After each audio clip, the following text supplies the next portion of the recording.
Hello प्यारे दोस्तों, स्वागत है आपका इंटरव्यू क्लासेस में। बात करेंगे अपने कक्षा 10 अर्धवार्षिक परीक्षा 2024-25 राजस्थान का स्वतंत्रता आंदोलन एवं शौर्य परंपरा के पेपर के सोल्यूशन के बारे में। जो आपके 23 दिसंबर को पेपर होने वाला, बिल्कुल ऐसे ही क्वेश्चन आएंगे। इनको एक बार प्रैक्टिस जरूर कर लीजिएगा सभी क्वेश्चंस की, ताकि यहाँ से आपके कोई क्वेश्चन गलत नहीं हो, कंप्लीट सोल्यूशन मिलेगा। तो दोस्तों के साथ वीडियो को शेयर करना बिल्कुल नहीं भूलें। और आपके लिए मैथ्स का जो पेपर है यहाँ पे मिल जाएगा, ठीक है। और हूबहू क्वेश्चन आपको एग्जाम में भी देखने को मिलेंगे। चलिए स्टार्ट करते हैं। अपने सबसे पहले जो क्वेश्चन दे रखा है कि कालीबंगा राजस्थान के किस जिले में स्थित है, तो ये है अपने कालीबंगा है हनुमानगढ़ जिले में। कौन से में? हनुमानगढ़ जिले में। एक ये भी ध्यान रखिएगा, कालीबंगा का शाब्दिक अर्थ होता है काली चूड़ियाँ।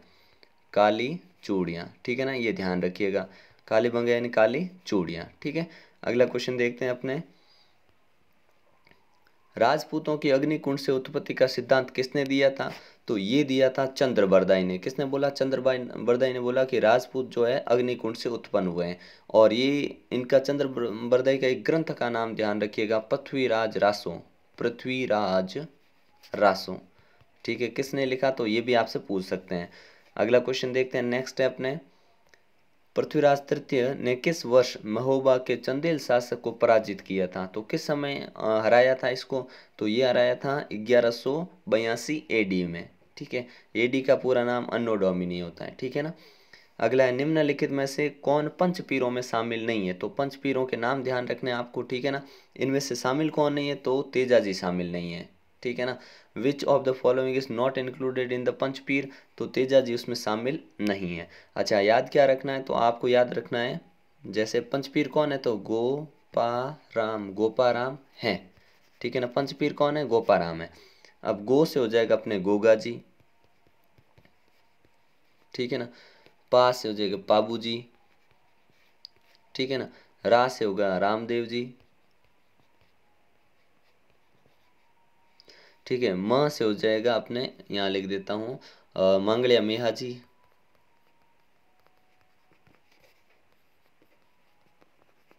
ठीक है। और ह से हो जाएगा हड़बू जी, ठीक है ना। ये नाम ध्यान रखिएगा, ठीक है। तो इसमें कौन सा नाम नहीं आया? तेजा जी नाम नहीं आया, तो ये पंचपीरों में शामिल नहीं थे। अगला क्वेश्चन देखते हैं अपने। सीकर जिले का कौन सा स्थान गोटा उद्योग के लिए प्रसिद्ध है, मतलब गोटा industry of Sikar district is located at which place, कहाँ पे है, तो ये है अपने खंडेला, ठीक है ना। खंडेला। खंडेला कहाँ आता है, तो खंडेला आता है सीकर में। कहाँ आता है? सीकर के अंदर। नेक्स्ट क्वेश्चन है, थेवा कला किस जिले से संबंधित है? Thewa art belongs to which district, कौन से जिले से है, तो थेवा कला जो है फेमस है अपने प्रतापगढ़ की, ठीक है ना, प्रतापगढ़ जिले की। और थेवा कला होती क्या है? सोने के आभूषण बनाने की कला है, जो कांच और सोने से बनाई जाती है, उसे थेवा कला कहते हैं। इसमें सोनी परिवार सिद्धहस्त होता है। सोनी परिवार जो वहाँ का है, वो इस कला को करने में माहिर है, ठीक है। अगला है, जिस काव्य ग्रंथ में किसी राजा की कीर्ति, विजय, युद्ध आदि वीरता का वर्णन हो, उसे कहा जाता है। The poetic text which describes the fame, victory, was, bravery etcetera of a king is called Raso, उसे कहते हैं रासो, ठीक है ना। अगला देखते हैं क्वेश्चन। इंसान सबसे पहले इंसान है, फिर हिंदू मुसलमान है, यह संदेश किसका है? Who said human is first human then a Hindu और मुस्लिम, ये किसने कहा था? ये कहा था आचार्य तुलसी ने। किसने कहा था? आचार्य तुलसी ने। नेक्स्ट क्वेश्चन देखिए, इन विच डिस्ट्रिक्ट केवलादेव घना बर्ड सेंचुरी लोकेटेड, ये केवलादेव घना पक्षी राष्ट्रीय उद्यान किस जिले में, तो ये है भरतपुर में। कौन से जिले में? भरतपुर में। फिर पूछा है, तेजाजी का जन्म किस जिले में हुआ? Tejaji was born in which district, किस में जिले में, कौन से जिले में, तो ये हुआ नागौर जिले में उनका जन्म हुआ, ठीक है।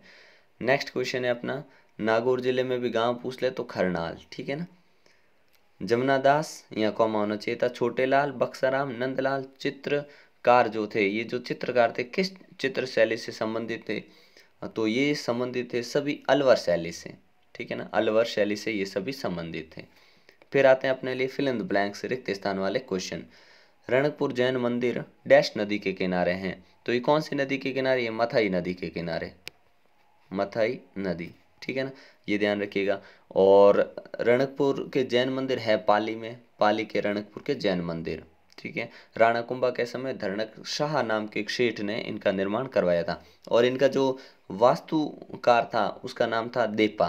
क्या नाम था उसका? नाम देप्पा। ठीक है। अगला क्वेश्चन देखते हैं, करणी माता के बचपन का नाम क्या था?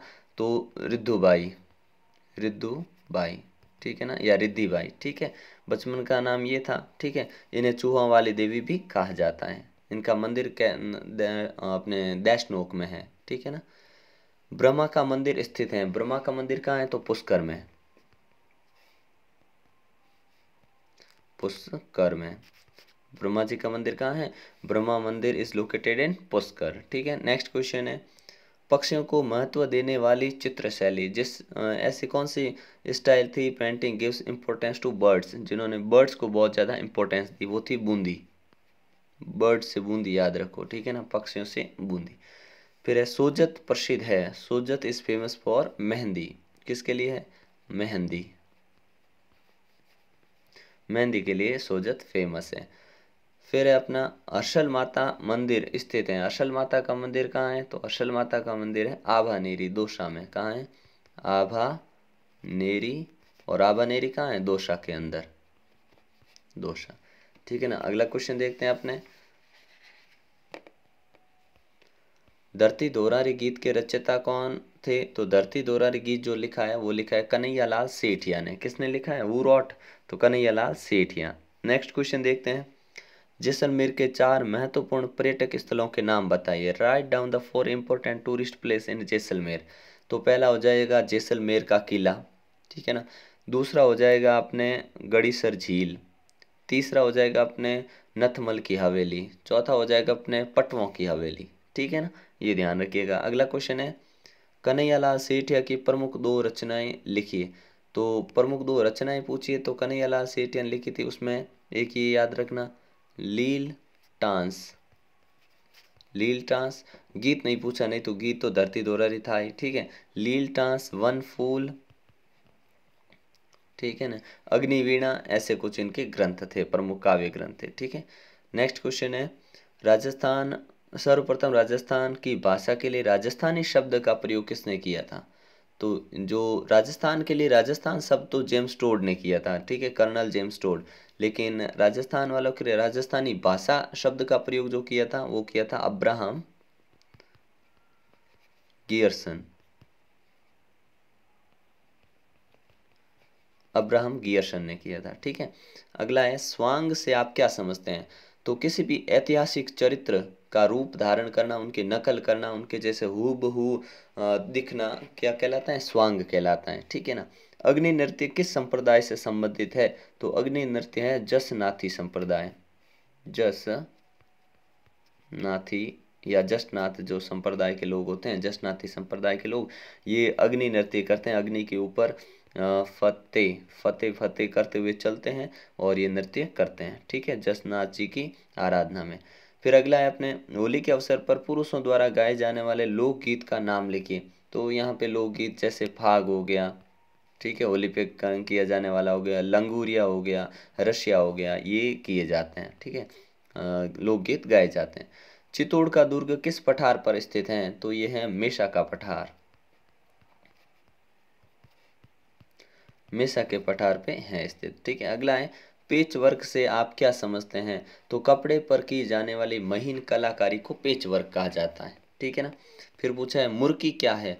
तो मुर्की क्या होता है? मुर्की कान में पहनी जाने वाली, कहाँ पे? कान में पहने जाने वाला एक आभूषण मुर्की होता है। ठीक है। फिर है अपने, माव जी का मुख्य मंदिर कहाँ स्थित है? तो ये है डूंगरपुर में। कहाँ है? डूंगरपुर में। अगला क्वेश्चन है, तुंगा के विजय, तुंगा के युद्ध के बारे में लिखिए। ठीक है, तो तुंगा के युद्ध के बारे में देखिए, जयपुर के सवाई प्रताप सिंह थे, जयपुर के सवाई प्रताप सिंह, इनके और दूसरा व्यक्ति सामने कौन था? सामने था अपने मराठों के थे महादजी सिंधिया, महादजी सिंधिया। ठीक है ना। इन दोनों के बीच में ये युद्ध हुआ था। हुआ कब था? तो ये हुआ था आपके 28 जुलाई 1787 के अंदर ये युद्ध हुआ था। ठीक है ना, ये ध्यान रखना। अगला है, और तुंगा नाम की जगह पे हुआ, इसलिए इसे तुंगा का युद्ध कहते हैं। तीज त्योहार बावरी ले डूबी गणगौर पंक्ति की व्याख्या कीजिए। तो देखिए, राजस्थान में जो अपने देश में त्योहार शुरू होते हैं तीज के साथ। ठीक है, तीज अपने साथ कई त्योहार लेके आती है, और 6 महीने बाद जब गणगौर आती है वो अंतिम त्योहार होता है। उसके बाद सारे त्योहार समय के लिए रुक जाते हैं, समाप्त हो जाते हैं। ठीक है, तो इस पंक्ति का ये मतलब है। राजस्थानी चित्रकला की प्रमुख 2 विशेषताएं बताइए। तो एक तो राजस्थानी चित्रकला में अनेक रंगों से चित्रित करते हुए जीवन की विविधता बताई गई है। चटकीले रंगों का ज़्यादा प्रयोग किया है। प्रकृति का मानवीकरण किया है, मतलब प्रकृति को मानव से जोड़ के दिखाया गया है। ठीक है ना। अगला क्वेश्चन देखते हैं।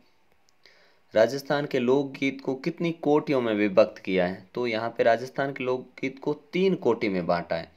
एक सामान्य अवसर पर किए जाने वाले, दूसरे सामंत और शाह को प्रभाव में किए जाने वाले, तीसरे होते हैं क्षेत्रीय प्रभाव में किए जाने वाले। ठीक है। भव्य नृत्य के बारे में आपको शारीरिक जो क्रियाएं होती उनके बारे में लिखना है। मुगल काल में राजस्थान में सामंत प्रथा का दृष्टिकोण कैसे गोचर हुआ ये लिखना है। मंडवा में भारतीय फिल्म जगत को क्यों लुभा रहा है, यहाँ कहाँ स्थित है ये भी बताना है। फिर ये झाबरलाल जो अपने पंडित झाबरमल के द्वारा पत्रकारिता क्षेत्र में किए गए कार्यों का वर्णन करना है। स्वामी केशवानंद का शिक्षा के क्षेत्र में योगदान और लहरिये के विभिन्न प्रकारों और उनके बारे में बताना है। ये छोटे क्वेश्चन रहेंगे। फिर यहाँ से आपसे बड़े क्वेश्चन पूछे जाएंगे राजस्थान में पंच पीरों के बारे में। तो पंच पीरों के बारे में अभी बताया हमने, गोपाराम है। ठीक है ना। तो उस हिसाब से पांचों के नाम लिखे, उनके बारे में आपको 2-2, 3-3 लाइनें लिखनी है। वस्त्र उद्योग के बारे में बताना है। कानड़ देव अलाउद्दीन खिलजी के संबंधों पर प्रकाश डालना है। ठीक है। घूमर नृत्य के बारे में आपको बताना है। और फिर आपसे पूछा है विगत और वैली में क्या अंतर होता है, और राजस्थान के 5 धार्मिक स्थलों का एक आलेख लिखना है। ठीक है ना। तो इस प्रकार से ये आपका पेपर रहने वाला है। अच्छे से तैयार कर लीजिएगा ताकि आपका एग्जाम बहुत ही शानदार जाए। मिलते हैं नेक्स्ट पार्ट में, तब तक के लिए जय हिंद जय भारत।